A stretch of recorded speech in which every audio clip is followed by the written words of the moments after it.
కథామంజరి మే 2026 శ్రావ్య సంచిక. కథ నాన్న నీ మనసే వెన్న. రచన సూరిశెట్టి వసంతకుమార్ గారు.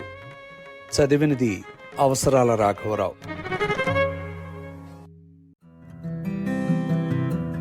మీ నాన్నగారి పరిస్థితి బాగులేదట.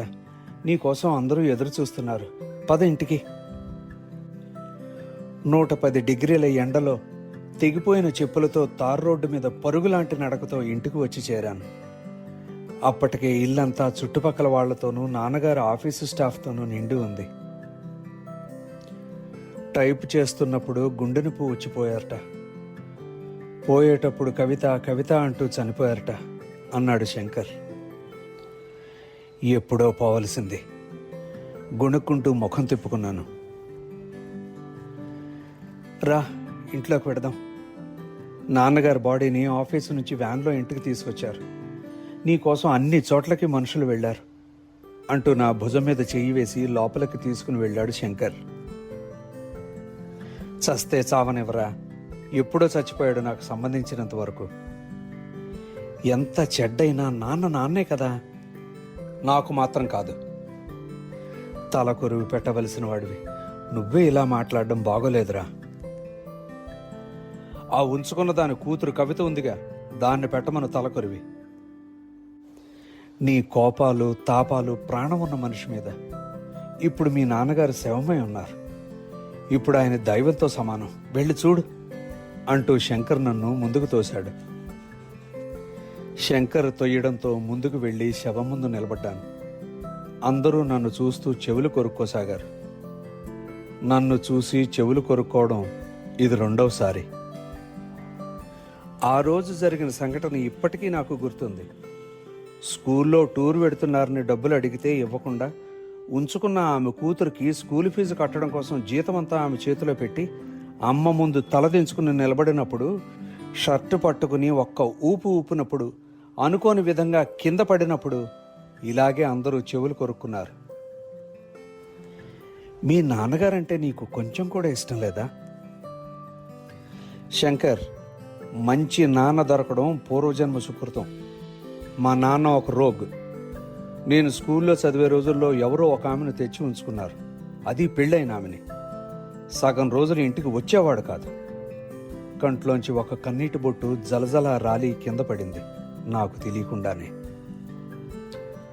దుఃఖం ఆగలేదు చూసావా. ఇవి వట్టి కన్నీళ్లే, చనిపోయినందుకు కావు. ఇక మీదట హింస పెట్టే నాన్న లేడని వచ్చిన ఆనంద బాష్పాలివి. శవం ముందు అందరూ నిలబడి ఉన్నారు. ఉంచుకున్న ఆమె కూతురు నిలబడి ఏడుస్తోంది.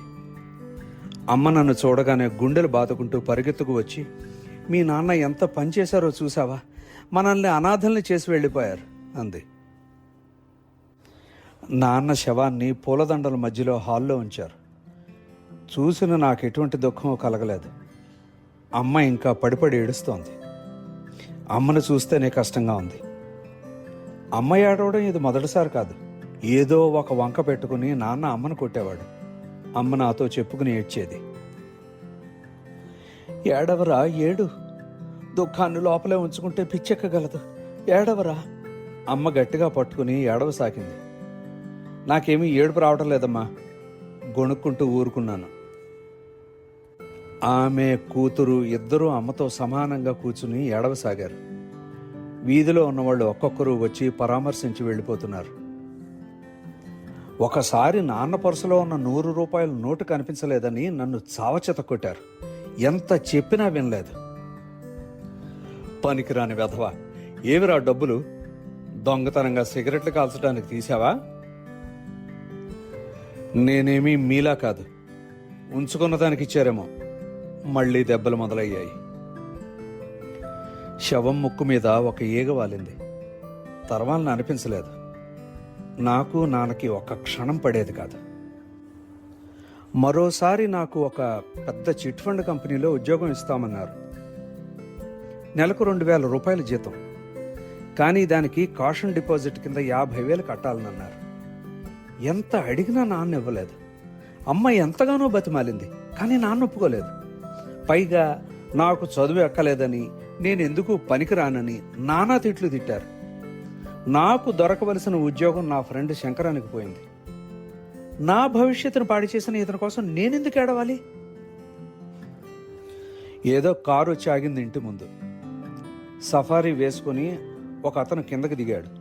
చేతిలో పెద్ద పూలదండ.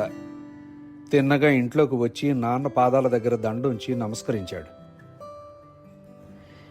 మీ నాన్న పనిచేసే కంపెనీ మేనేజర్ అంటూ మెల్లగా చెవిలో చెప్పాడు శంకర్.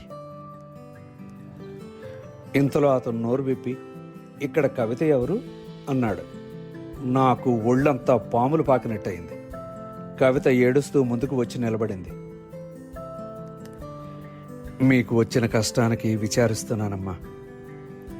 ఆఖరి క్షణం వరకు పనిచేశాడన్న పేరు మీ నాన్నగారికి మిగిలింది. ఇది అందరికీ దొరకని అదృష్టం. ఆయన చాలా గొప్ప మనిషి. తను చనిపోతానని ముందుగానే తెలుసు అనుకుంటాను. అందుకే తన ప్రావిడెంట్ ఫండ్ గ్రాట్యుటీ నీకెమ్మని రాసిచ్చారు అంటూ ఇంకా ఏవేవో మాట్లాడుతున్నాడు. చచ్చి సాధిస్తున్నాడు. తలకొరువు కూడా దాన్నే పెట్టమంటే సరి మనసులో అనుకున్నాను నేను. మీ అన్నయ్య ఎక్కడ కవిత అన్న ఆయన మాటలతో ఈ లోకానికి వచ్చాను. నా దగ్గరగా వచ్చి పనులన్నీ అయిన తర్వాత ఆఫీస్కి ఒకసారి రండి అంటూ వెళ్ళిపోయాడు మేనేజరు. ఎక్కడికైనా పారిపోవాలనిపించింది. శంకరన్ నన్ను వెళ్లకుండా అడ్డుకున్నాడు. పాపం అమ్మ అలా ఏడుస్తూనే ఉంది. తలకొరివి నేనే పెట్టాను. ఆ నిప్పుతో సిగరెట్ వెలిగించుకోవాలనిపించింది.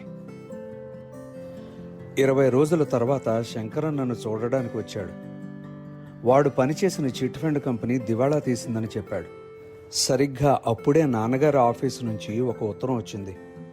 నాన్న చేసిన టైపిస్ట్ ఉద్యోగం నాకు ఇస్తున్నట్టు, వచ్చి జాయిన్ అవ్వమని ఉత్తరంలోని సారాంశం. ఇష్టం లేకపోయినా వేరే దారి లేక అమ్మ బలవంతం వలన వెళ్ళి డ్యూటీలో జాయిన్ అయిపోయాను. రిటైర్ అవ్వడానికి సిద్ధంగా ఉన్న అకౌంటెంట్ ముసలాడు నన్ను తీసుకుని వెళ్ళి ఆఖరి శ్వాస వదిలే వరకు నాన్న కూర్చున్న అదే కర్ర కుర్చీలో కూర్చోబెట్టాడు. నేను కూర్చోగానే అతని కళ్ళల్లో నీళ్లు తిరిగాయి.